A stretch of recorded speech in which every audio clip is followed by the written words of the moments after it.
Hello, Kamiranda. This is Coach Miranda Minor and welcome sa panibago nating episode. Kasama naman ang ating bagong set of mentors. Kasama si Mentor Luke, Mentor Aaron, Mentor Dan, and Mentor AJ. Kakaibang batch naman ito, Kamiranda. We're gonna be learning from them and of course, draw some inspirations. At may konti tayo mga trading katatawanan, pangpalight ng mood mga Kamiranda. And of course, as usual, meron din silang hawak na mga placards. Taas po natin. Ayan. Obviously, it represents the bull or the bear.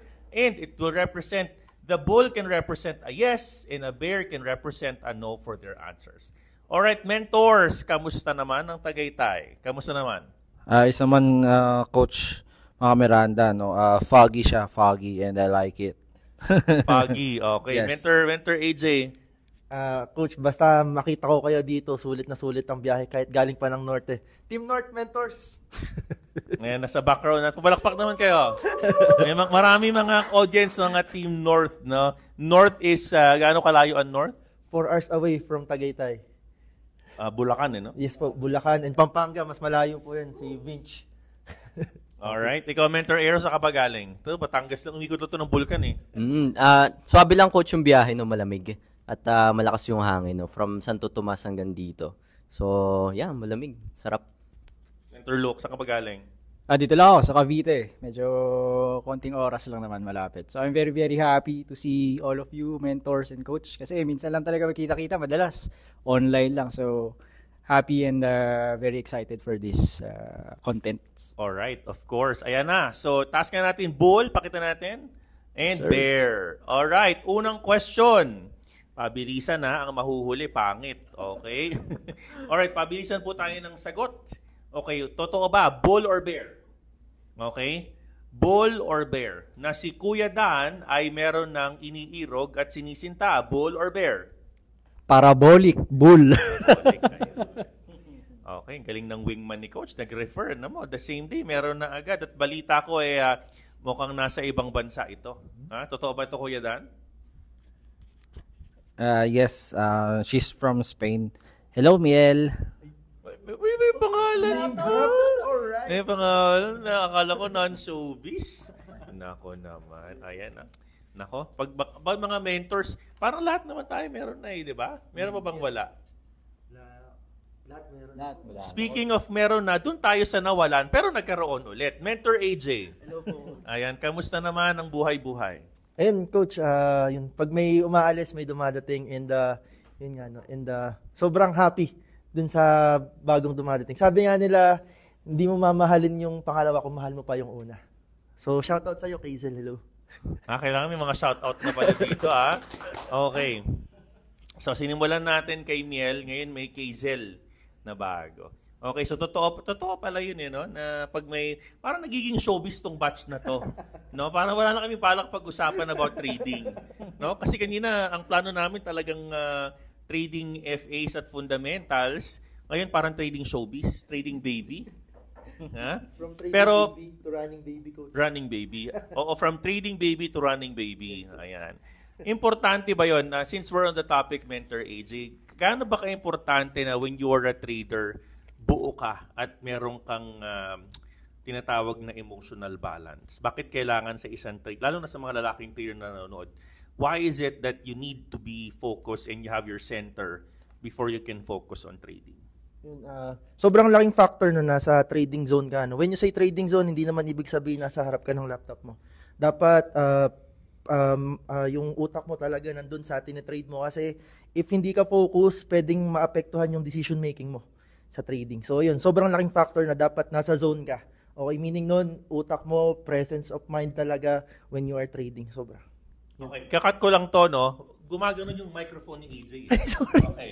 Nag-express. Okay, Ganito lang pala. Yung isa kamay. Ito na lang, dito na lang mag-react yun, sa kabila. Miranda. Okay. Okay. Hindi, okay na yun. So good. Okay, so follow-up question there. So, totoo pala pag ikaw ay merong emotional damage or tinasabi nating love life issues, no? Mahirap mag-trade. Ako, I can say na totoo yan, no? Pag emotionally preoccupied ka, ang hirap mag-focus. No? Kasi sabi nga nila, wag mong gamitin ito gamitin mo. Paano kung namamaga ito? Ibig sabihin, meron kang love life issues, di ba? So, how do you compartmentalize? Kumaga, not just love life, but dumadaan tayo sa mga issues, mentors in our family. Yes, di ba? Especially ikaw, Mentor Aaron, matanong kita, no? Kumbaga, nagkaroon ka ng, nag-request ka sa akin. Not because that, you have a problem, but you saw that there's a need for you to have a 1-month vacation. Yeah. Mhm. Bakit importante din sa trader na you have your zone out moment? Go ahead. Yeah, kasi Kamiranda, ako kasi yung type ng person, yung personality ko kasi may pagka-introvert ako. So, there are times na yung social energy ko, social battery, medyo nagkakaroon ng paglobat. So, I need to charge. Yun yung way ko, no, yung to give time para sa sarili ko. Yun yung way ko para mag-recharge, para pagbalik. Mas iba na yung fire, no? Full charge na. And yeah. And as a trader, kailangan meron kayong time para sa sarili ninyo din, kasi yan yung magsisilbing way ninyo para makapag-isip kayo, makapagplano kayo, makapag-decide ng mas mabuti. Mentor Dan, nung sumagot si Mentor Aaron about social battery, nakita ko yung gumanong ka talaga. So, are you able to relate sa sinabi ni Mentor Aaron? Well, I myself is an extrovert.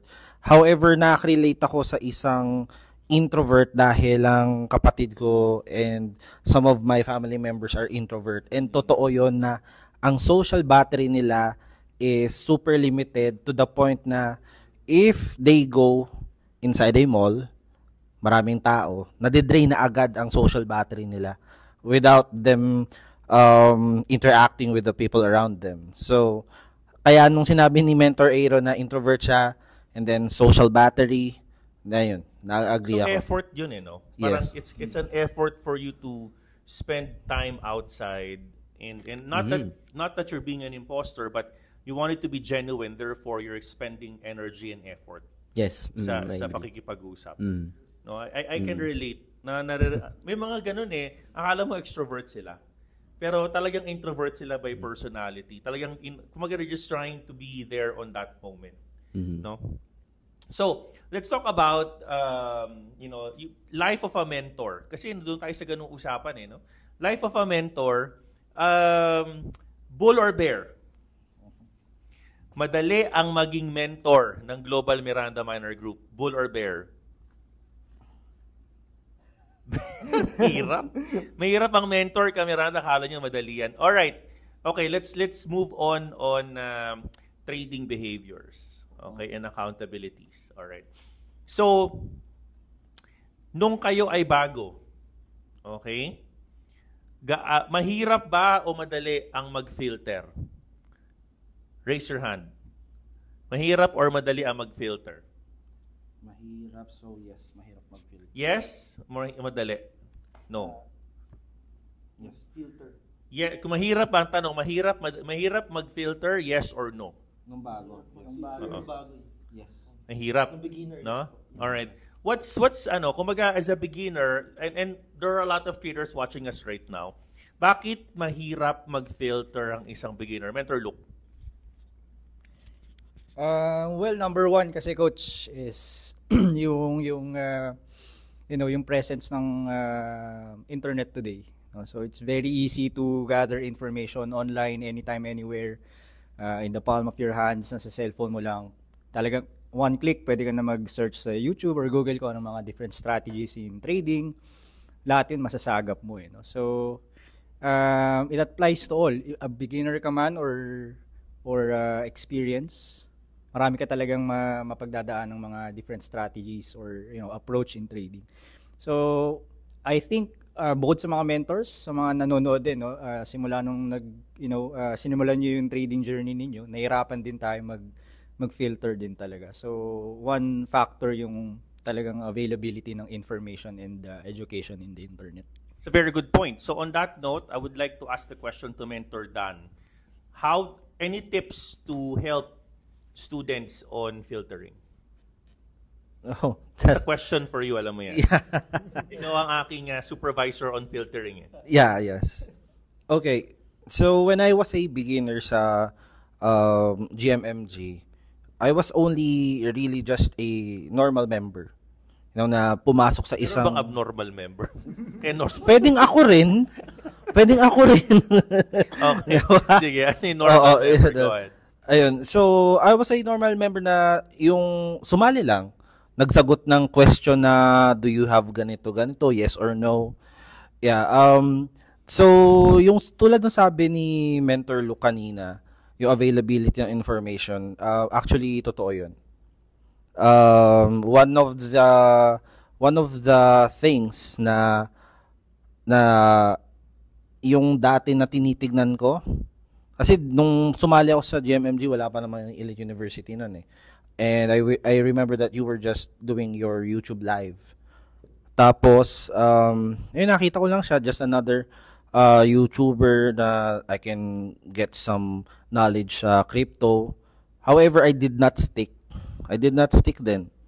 Kasi, yun nga, we were all in that same group, hindi ko na pangangalanan, na iba-iba rin yung mga strategy. So, titingin ako, oy, maganda PNL nito, titingin ako doon. Oy, maganda yung PNL nito, titingin ako doon. Kasi as a beginner, natural lang talaga yung magkaroon tayo ng mindset na doon ako sa magpapayaman talaga sa akin eh. Yung ganun, that's why we are trading. Natural, human instincts yun. Yes, yes. However, nung nag-stick ako, meron palang deeper dive doon eh, na it's not just the system, it's about you as an individual. Kasi kahit sabihin natin kung ano mang trading style meron ka, but if you're the one that is not disciplined enough to practice the skills, parang wala din eh. So sinasabi mo parang part din ng growth ng isang tao na they look for that compatibility and comfortability with the system. Yes. Then they can filter. Yes, that's correct.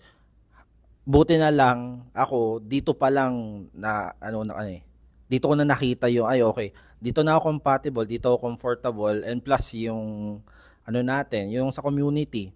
I remember at nababanggit ko to sa ibang mga menti ko na the first help that I received dito sa GMMG was from Mentor Luke.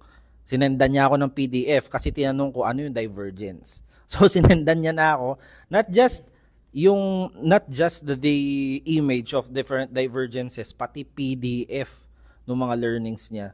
So yeah, I really like the community. That's why I stick. And then, to cut the story short, isa na po ako sa nagmamanage ng community. So filtering, no? Yeah. One of the most difficult. Yes. When I was a director for training, yung sinasabi ko sa mga trainers palagi.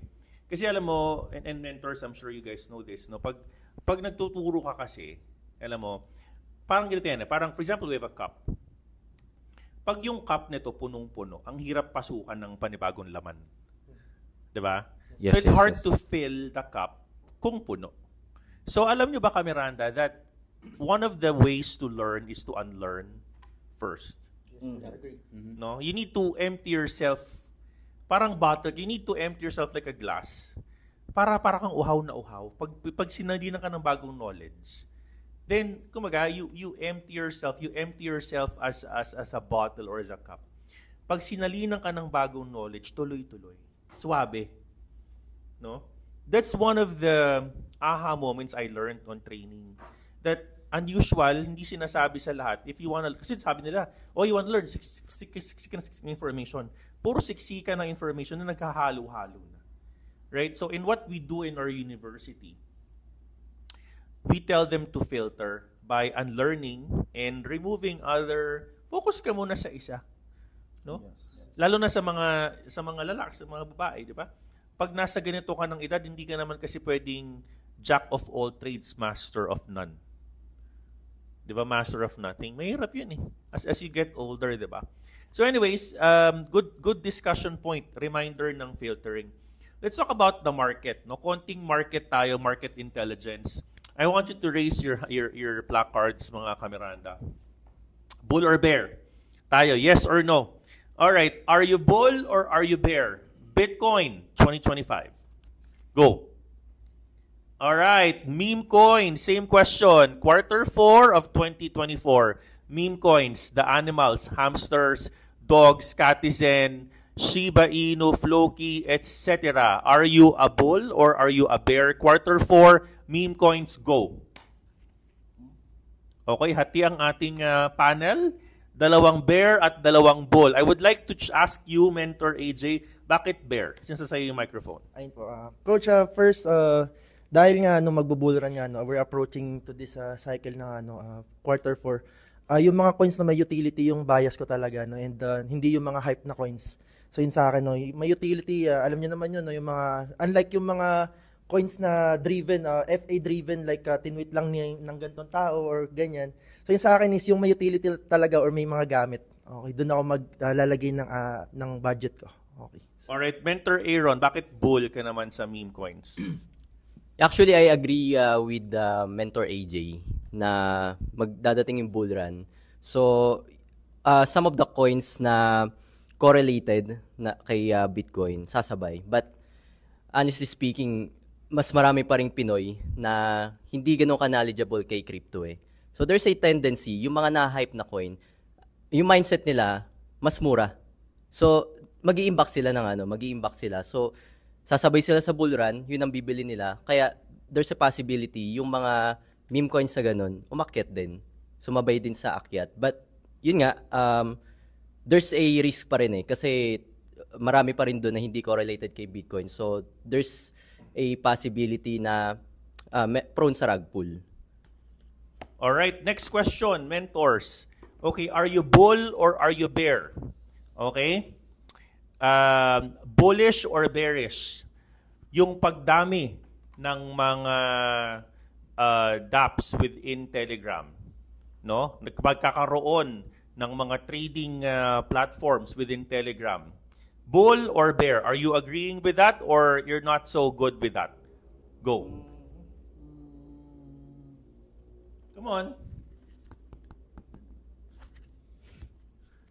Okay, sige. Mentor Aaron, medyo nag-hesitate ka doon. Bakit may konting hesitation? Gaya nung sabi ko kanina, coach, no, marami pa ring Filipino na alam si crypto but hindi pa ganun knowledgeable eh. So, 50-50 for me na kumakalat sila sa ganyang platform kasi dyan prone yung scams. So, actually, last time lang, meron ako nakausap. Sabi niya, nag-invest daw sila, Telegram. So, nag-invest ng ganitong halaga and then hindi sila nakapag-cash out. Bigla daw nawala. So, yun yung I think negative side. But the positive side kasi, since marami nang nakakaalam, so magiging aware sila, possible na yung loss na mangyayari, maging way nila para mas makilala si crypto.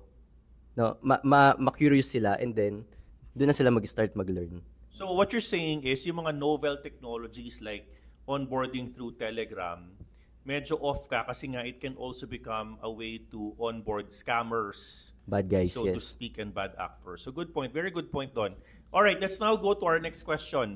I'm gonna be asking you this time. Pababa mo na yan, Kuya Dan. Pabul ka ba din eh. All right, I'm gonna be asking you questions. This time, hindi coins, pero personalities in cryptocurrency. Bull or bear? Okay. Number 1, CZ, Shang Peng Zhao. Makita. Bull. All right. Pavel Durov, Telegram. CEO. 1, 2, 3. Bear sila kay Pavel. All right. Number 3, Justin Sun, Tron.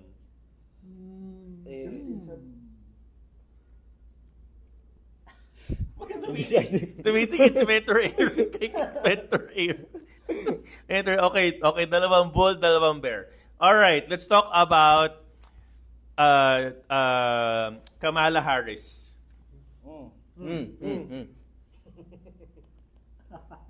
Okay, Donald Trump. Baliktad. Okay, let's talk about the Philippines. Philippines, crypto sa Pilipinas, bull or bear?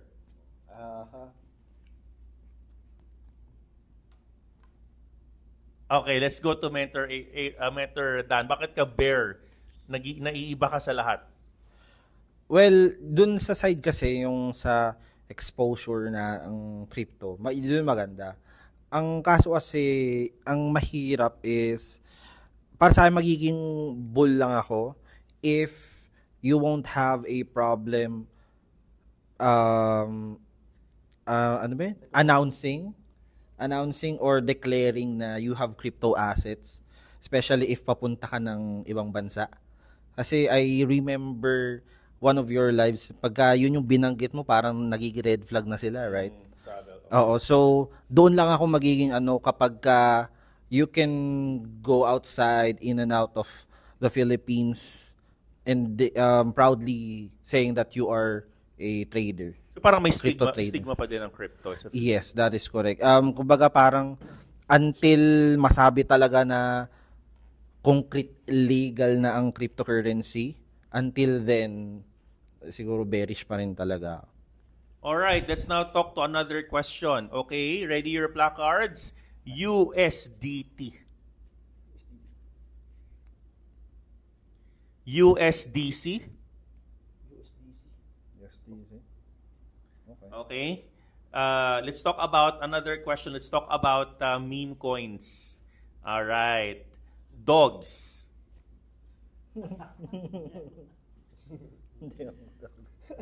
Bull ka? Talaga? Kay dogs? Okay. Cats or catizen. Yeah, that's a Meme coin lover. Okay. All right. Let's talk about Dogecoin and Shiba Inu. Doge. Okay, parang kakaiba kang sagot mo lagi, Kuya Dan. I wanna ask you again. Bakit ikaw bear sila bull? Bakit ka bear sa Doge? Ako kasi, coach, si Doge kasi para siyang, parang naging siya para sa akin, para siya yung naging GameStop. Kasi, di ba, ang GameStop muna ang nag-pump before si Dogecoin, di ba? At si Dogecoin ang naging parang haven ng mga hindi nakasabay kay GameStop. Now, they missed the chance on Dogecoin. Okay. I got it. Okay. Right? Mhm. Yun. Okay. So parang na-miss. Okay, got it. So alright, next question. Bull or bear? Susan, pwede kong ikat ito, no? Sa live, gusto ko ikat, pero sige, tanong na natin. Okay, bull or bear? Bongbong Marcos? Cut natin. Cut yun. Or pakitandaan nyo na, gusto ko Philippine sana eh. Sige. Pero, bull or bear, let's talk about the famous Gary Gensler. Bull or bear? Alright, Gary Gensler. Okay. SEC, US. Bull or bear? Sideways. Hindi pwedeng sideways. Alright, bull or bear, Jerome Powell ng Fed? Okay, mag-sorted tayo dyan. Ano tayo dyan? Ngayon, yes. Sa ngayon, sige. Alright, okay. China mag-a-unban ng Bitcoin, bull or bear? Okay. Okay, alright. Philippines can be a center of crypto in Southeast Asia, bull or bear? Yeah. Alright, of course. OKX, bull or bear? Okay na, okay. OKX. OKX. Alright. Okay. Let's talk about let's talk about two choices, no? The first choice will be the green, the second choice will be the red for you, okay? All right. Hot wallet or cold wallet? The first choice is the green, the second choice is the red. Hot wallet or cold wallet? Hot. So puro hot wallet, kailangan connected to the internet. And then, first is the hot wallet. Okay. All right. Next question. USDT or pesos?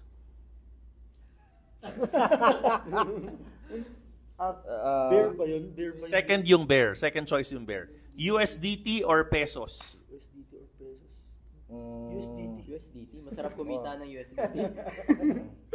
So ititenga nyo yung pera nyo sa USDT versus pesos. Yes. Alright, ayun. Kung meron kayong gustong tanong, Kamiranda, sa ating mga mentors, huwag nyo kalimutan. We're gonna be reading your questions. Paki-comment down below sa ating video, mga Kamiranda. So next time, we're gonna be considering your questions sa ating mga mentors for today. Alright, mentors, let's go back siguro. Couple of parting words dito. No? So, hindi madaling maging mentor. That was the first question I asked earlier, and you said yes. No, hindi siya madali. Ano naman yung part na tingin mong napaka-fulfilling part ng pagiging isang mentor? No, yes, it's not easy, but this particular scenario made you realize, okay, I'm gonna be staying on my role. Like tatlo kayo, more than 3 years na kayo mentors. Of course, mentor AJ, more than 1 year na rin. But 3 of you stayed. What made you stay? Ano yung pinaka-fulfilling part sa pagiging mentor? Let's start with you first, AJ. Yung sa akin talaga is yun yung culture of malasakit talaga natin. Sobrang sarap sa feeling pag nakakatulong ka sa iba. And lalo na yung yung mga OFW, kasi most of my mentees are OFW. And yung feeling na nakakauwi sila dahil sa trading, yun yung isa sa mga fulfilling na pakiramdam. And nakakapag-share ng knowledge sa iba na kasi nga naniniwala ako na the best way to learn is to teach, no? So dito natututo din kasi ako pag nagtuturo ako sa iba. So tulad nga grow 1% daily, pa rin yung sinasabi ko sa sarili ko. Hindi ibig sabihin na mentor na ako is titigil na ako na mag-learn. Okay? So continuous growing pa rin. Yun po sa akin. Meron ka na ba narinig na nakaka-touch sa'yo from the OFW sa mga sinabi nila sa'yo? Yes po. Yung isa po kasi dito is imbis na bumalik na siya, si Milo, shoutout sa'yo si Milo. Ayun, yung trader ko na nag-earn na siya ng talagang $1,000 per day. Yun yung mente ko na yan. So, supposedly siya is magbabalik na siya sa abroad, sa overseas, pero nagko-contemplate na siya ngayon, bumalik. Pero ang tip ko pa rin sa kanya is wag mong bitawan yung bread and butter mo kasi mas maganda kung meron kang multiple source of income. Very good point. I was about to say that. Yes, huwag niyong kalimutan yun. Yes, because you're profitable, make more streams of income. So yes, kasi hindi matakbo yung market eh. The market is just there. The good news about the market, 24/7, walang holiday. Yes. Di ba? Unlike yung, galing ako, stock market, may holiday, may weekend. No? And within the day, meron ka pang trading hours. So, that's a very, very good point, AJ, that you said na we develop streams of income. And, you can trade 1 hour a day. Very good point, and congrats to you, Milo. All right, Mentor Dan, ikaw, ano bang very inspiring na nagpa-stay sa'yo, fulfilling work as a mentor? Yung dun sa fulfilling part as a mentor is the feeling of authentic gratitude. It's what I always say. Alam mo yan, first year pa lang sinabi mo na yun sa akin. Yes, it's always the first thing na sasabihin ko that made me stay. Kasi I came from the industry where gratitude is transactional. You only get that thank you for a job done. But here, yung mga thank you dito is because you did change the life of someone na hindi mo naman kilala, na minsan lang nanghingi sa'yo ng tulong, be it on chat or be it on mentoring one-on-one or on lives.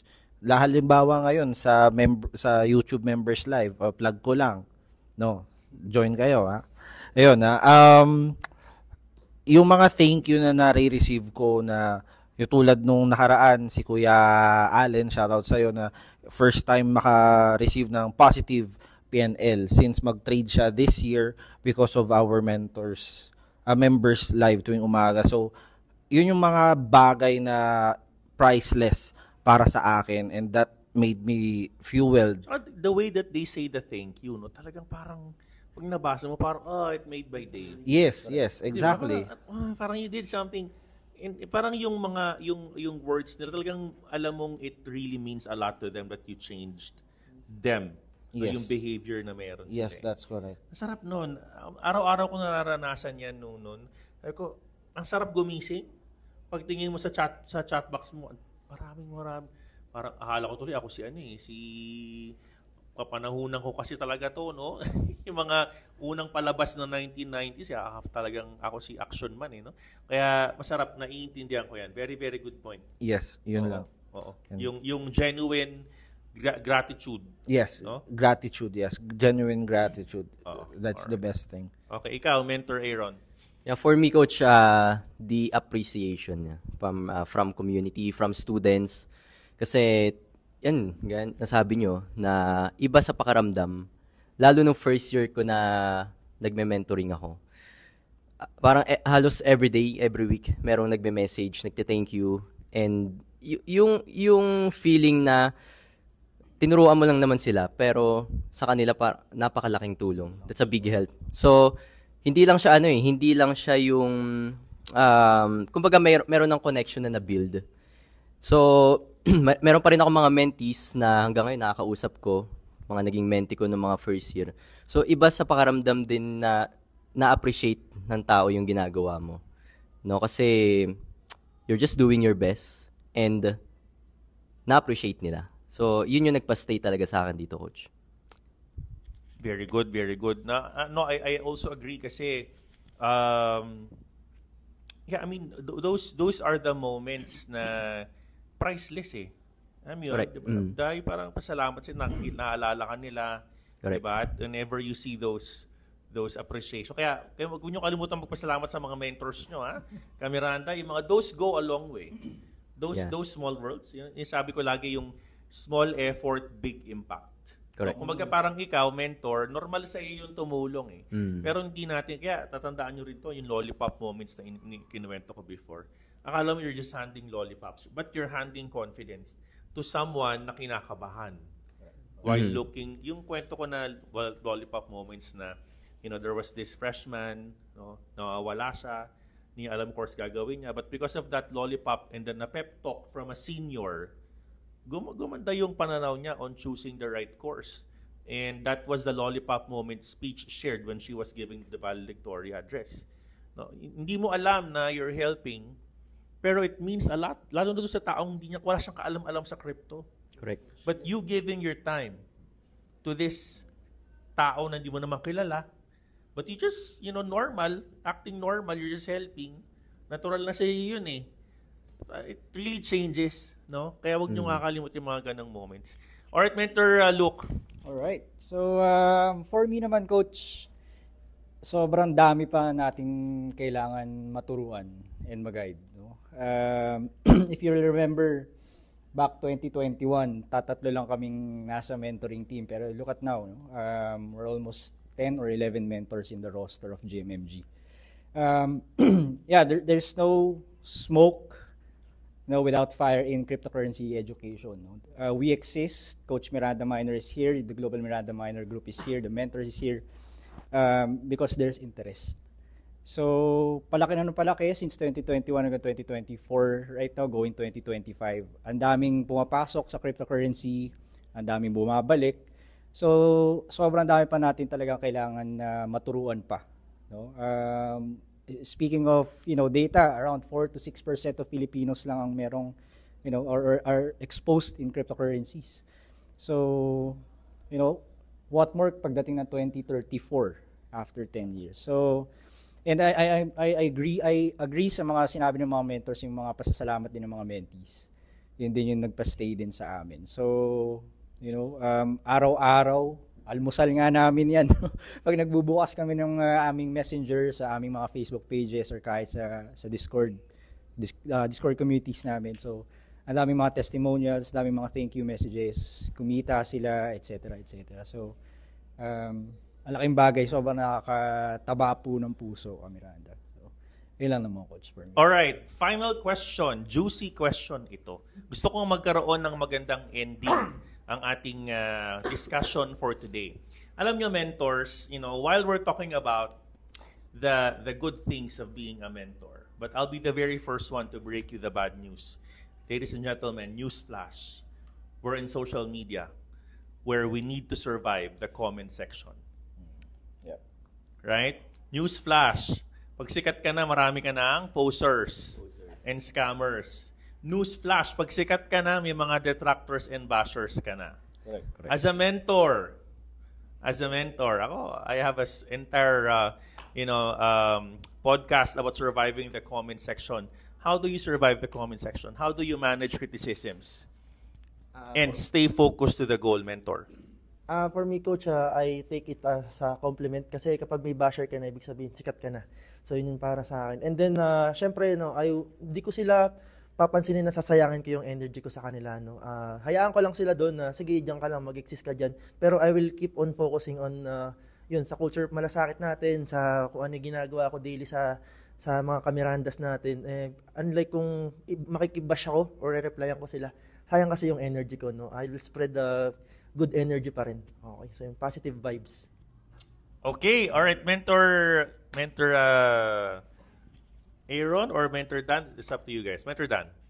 Ayun. Intrusive thoughts.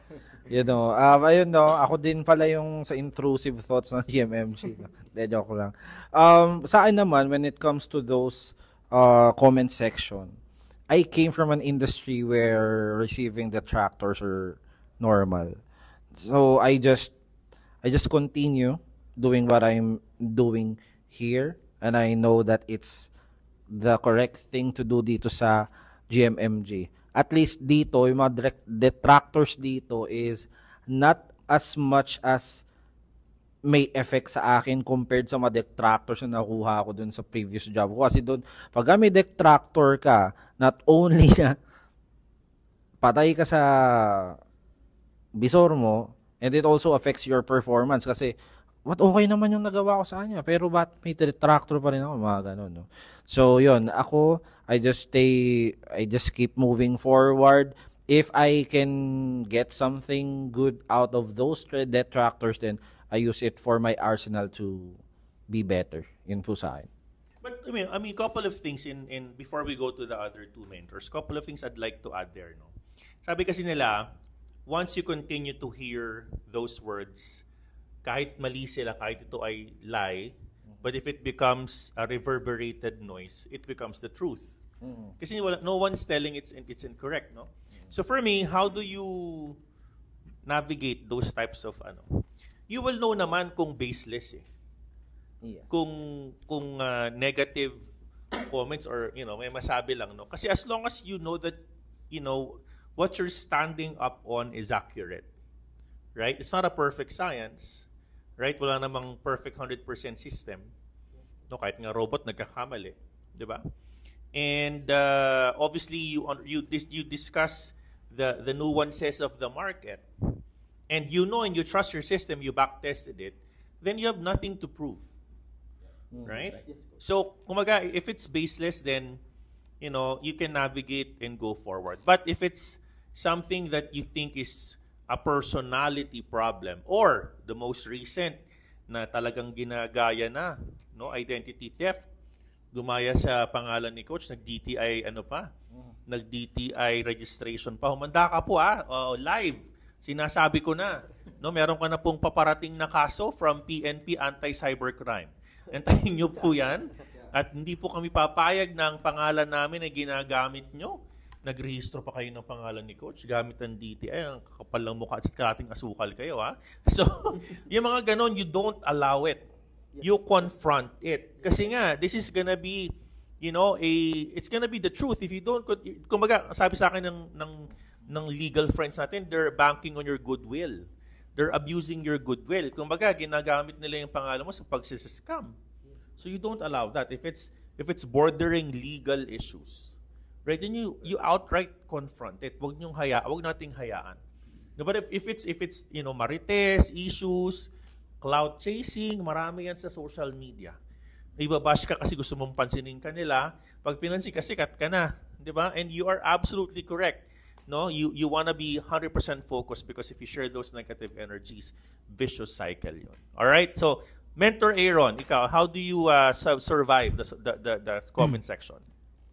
Filter, no? You need to filter out kung ano yung meron kang makukuha na side comment nila, merong benefit sa iyo. So absorb it. But if lahat naman yun negative, so dapat hindi mo na kailangan magkaroon ng engagement doon. Kasi mauubos lang yung energy mo, sabi ni Mentor AJ. And kailangan, you need to absorb the feedbacks based doon sa kung ano yung kailangan mo, no? 'Di ba, sabi nga ng mga nanay natin, no? Pasok sa kabilang tenga, labas sa kabilang tenga. Yun yung mga feedbacks or comments na nonsense. So, ganun ko siya ginagawa, coach. But if ever merong mga comments na nabanggit nyo kanina na too alarming, you need to take actions kasi hindi mo pwedeng pabayaan yun. Yeah. I like yung operative word, absorb it if it's valid. Correct. Kasi feedback is a gift. Yep. Diba? But if it's plain outright, wala lang, papansin lang, obviously you choose your battles. Correct. No? So maganda sinabi mo, absorb it. Kumaga, you improve it. Kasi if you don't listen to feedback, diba, you don't listen to people, hindi rin mag-work eh. Correct. Kasi at the end of the day, if you enter social media, kailangan makapal ang mukha mo eh. Hindi pwedeng manipis sa sibuyas ka dito, di ba? Kasi kakainin ka ng... Correct. I'm really serious about it. Go to social media, people break down. People, personalities, they lose their life, they lose kumaga, they're becoming unstable kasi mahirap ang social media. Di ba? Yeah. Do you even remember may doktor na sikat nagkaroon ng sakit dahil sa social media? Di ba? And I hope he gets well, Doc Willie, di ba? Sabi niya, I did not, kumbaga, dinamdam niya eh. Dinamdam niya. So, this is the truth that we need to survive the social media. No? So, very good point. Absorb it, but you choose your battles. Mentor Luke. Yeah, for me naman agree ako sa sinabi ni Coach. No? Feedback is a gift. So mga ganong comments, sorry, cut. Alright. So for me naman, Coach, I agree dun sa sinabi mo, no? And kay Mentor Aaron and the other mentors. So, nababasa namin yun, no? Sa mga comments ninyo, Facebook, sa mga FB post, or kahit sa YouTube live, di ba? May mga nag-chat na live dun. So, nakikita din namin yun. So, pagka nakita naming baseless siya, inaaya na lang din namin. So, gustong-gusto rin namin yun as influencers or content creators, may engagements tayo, di ba? Pandagdag din. Other than that, if, may pinanggagalingan naman yung mga comments or feedback, yun, talagang ina-absorb namin tulad ng sinabi ni Mentor Aaron doon namin pinag-iisipan kung saan tayo pwede pang mag-improve, sa sarili natin or sa community natin. So, yeah, feedback is really a gift. Yun ang gustong-gusto namin sa Global Miranda Minor Group, lalo na sa mentoring, 'di ba? So, para mas ma-improve pa kami as educators in this space. Tsaka alam mo, sometimes yung community mo mismo, ilan na yung mga meron ka na mga army, meron ka Miranda talaga, no? They will be the one to tell, huwag mo nang pansinin niyang coach. Correct. Sila mismo magsasabi sa'yo, sayang na lang ang oras mo dyan. Ano yan? Mga ganun sila. They're gonna be the one to defend you and tell you kung as long as you're genuine eh. Naniniwala ako ang viewers ng Kamiranda, Global Miranda Minor is mature. They smell BS miles away. Matatalino yan. In one of our bootcamp, mayroong engineer, may doktor, may direktor, mayroong seaman, may kapitan ng barko, may piloto. So these are learned individuals. These are licensed individuals. And alam mo yan, they come all walks of life. So naniniwala ako na ang ating mga viewers are learned individuals. At alam nila yung ginagawa nila. Just so happen that they need to supplement their knowledge on trading. That's why we're all here. No? So on that note, napakagandang discussion. Grabe, mentors. Nako. All right. So I hope you've learned something on our quick mini podcast, mga kamerana. As I've said, kung nagustuhan po ninyo ang aming format for today, please don't forget to click on like and of course, leave kayo ng comment section Kameranda para ma-appreciate, mabasa ng mga mentors na to ang inyong comment. And if you would like to have any other topics that you think will be important, please don't forget to, of course, click on share sa mga kaibigan ninyo para sila rin matutunan Kameranda. At yung mga request yung topic, comment down below para mabasa po namin. Alright, mentors, how do you describe your mentor life using that placard? Isa-isa. Mentor Luke. Bullish. Mentor Aaron. Mentor Dan. And Mentor... Ayan. Okay. Subscribe, like, follow, and share. Sige na please, Kamiranda.